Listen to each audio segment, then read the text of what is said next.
যে আমার মেয়ের পেটে বাচ্চা এসে দেশবাসীর উদ্দেশ্যে আমি যেহেতু বুঝতে পারি না বুঝে একটা ভুল করছি, সবার কাছে আমি ক্ষমা চাই, আমি বাঁচতে চাই। আসসালামু আলাইকুম, আপনাকে স্বাগতম আজকের আরও একটি নতুন ভিডিওতে। গাজীপুরে আলোচিত খালু ও বাগনের ঘটনায় বেরিয়ে এলো কিছু নতুন তথ্য, যা জানলে আপনার চোখ কপালে উঠতে বাধ্য হবে। চলুন আমরা প্রথমে একটি ভিডিও দেখে আসি, তারপর আমি এই বিষয়ে বিস্তারিত আলোচনা করব। দর্শক, ভিডিওটি প্লে করার আগে আপনার কাছে ছোট্ট একটি রিকোয়েস্ট, এখনও যারা আমাদের চ্যানেলটি সাবস্ক্রাইব করেননি, নিত্য নতুন ভিডিওর আপডেটগুলো পেতে চ্যানেলটি সাবস্ক্রাইব করে আমাদের সঙ্গে থাকুন। দেশবাসীর উদ্দেশ্যে আমি যেহেতু বুঝতে পারি না বুঝে একটা ভুল করছি, সবার কাছে আমি ক্ষমা চাই, আমি বাঁচতে চাই। এখন আমরা বুঝতে পারতেছি সোশ্যাল মিডিয়া কি করতে পারে। আমরা তো আগে বুঝতে পারি নাই যে এই মিডিয়া কি করতে পারে। এখন আমাদের যে পর্যায়ে গেছে, আমার বোনেও এই আফসোসটা রাখতে পারতেছে না, আমরা আফসোসটা রাখতে পারতেছি না। তো আপনারা অনেকেই সোশ্যাল মিডিয়াতে যে ঘটনাটা দেখছেন, এই যে ঘটনাটা, এটা আসলে যে সাংবাদিকটা এই ঘটনাটা ঘটাইছে, সে শুধু ভাইরাল হওয়ার নেশায়, কিছু ভিউ দিয়ে কিছু পয়সা কামানোর নেশায় এই ভিডিওটা করছে। আরো অনেক মানুষ আছে যারা এই ভিডিওটা ছাড়ছে আর কি, তাদের আমি বিচার চাই আইনত ভাবে। দেশবাসীর উদ্দেশ্যে আমি যেহেতু বুঝতে পারি না বুঝে একটা ভুল করছি, সবার কাছে আমি ক্ষমা চাই, আমি বাঁচতে চাই। আমি সবার সামনে মুখ দেখাইতে পারি না, এমনকি কারোর সামনে যাইতেও পারি না।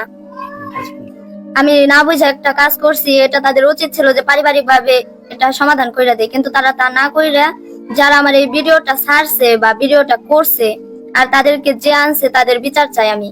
কেন আমার এই ভিডিওটা ছাড়া হইলো? হাতে পায়ে ধরছিলাম, আমি শিখের পারছিলাম যে তোরা না করিস না, তোরা না করিস না, আল্লাহ খোদার দোয়া না, আল্লাহর কাছে কইছিলাম আমার দৌড়ান দেয়, আমার দৌড়ান দেয় কয় কি মহিলা খাতা হবে, এই মহিলার পাড়ার একটা মানুষের বুকলে যাবে দেব না, এই মহিলা খারাপ, এই কামটা করেন না, এই না করেন না। হাতে পায়ে ধরতেছে, এখন কয় কি তুইও ষড়যন্ত্র আসত, এই না কই আমার পোলার ডর দেখাইছে। পাড়ার এক মাসে মনে করে আমার পোলার মধ্যে খেলা করায়, হ্যাঁ না তারা ভিডিও করে নেই। আমার পোলার যে কইছে জিবরা আইবো, আমার পোলায় ডরে আর কিছু কয়নি।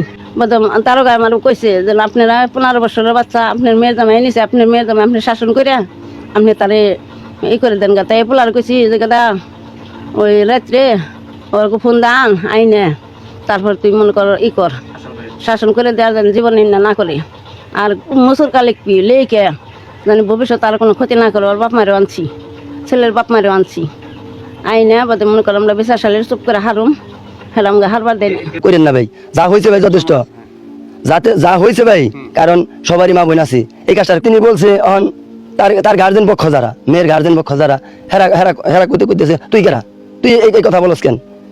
হ্যাঁ, তারপরে উনি এই ফুটেজ গুণা করছে যে ও আমার মেয়ের মতো, ওর আমি ছোটকাল থেকে লালন পালন করে মানুষ করছি। ও মনে করেন ও আমার স্বামীর আব্বা কয়, ও আমার মা কয়।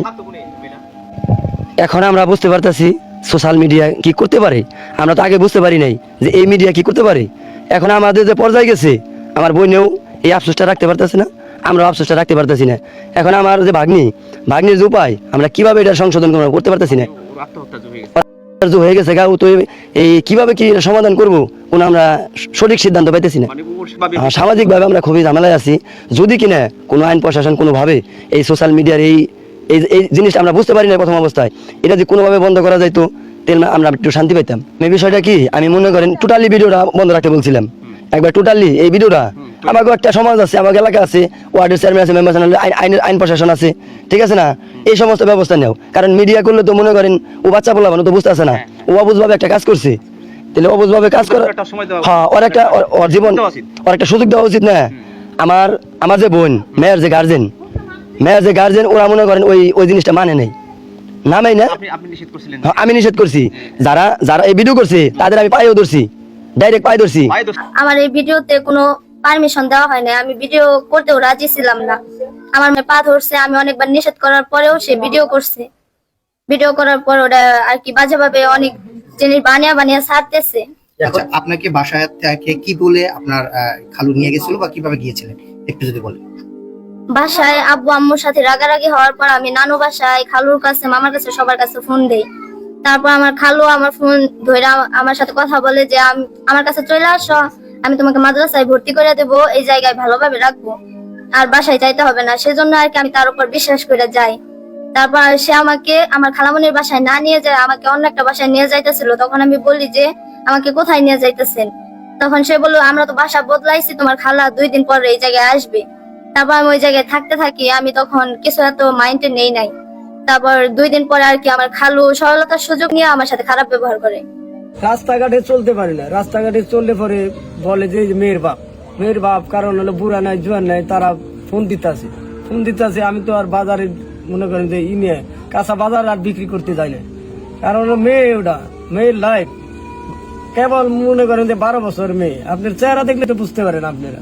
সবারই মান সম্মান ইজ্জত সবারই আছে। আমি মানুষ, ছোট হোক বড় হোক, সবারই তো ইজ্জত সবার আছে। তো ইজ্জত আছে, ইজ্জত আছে। আমরা কি মানুষ না? আমরা তো মানুষ।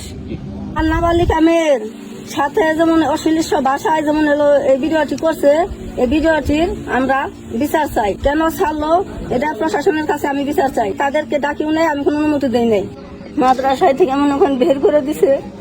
আপনারা সবাই মিলে আমার মেয়ের লাইফটা একবার মনে করেন, আমার এলাকার মানুষ সহ আমার মেয়ের লাইফটা নষ্ট করে দিচ্ছে। কিন্তু সবাই বলতে পারতো যে এই শিশু বাচ্চার এই ভিডিওটা তোমরা করো না।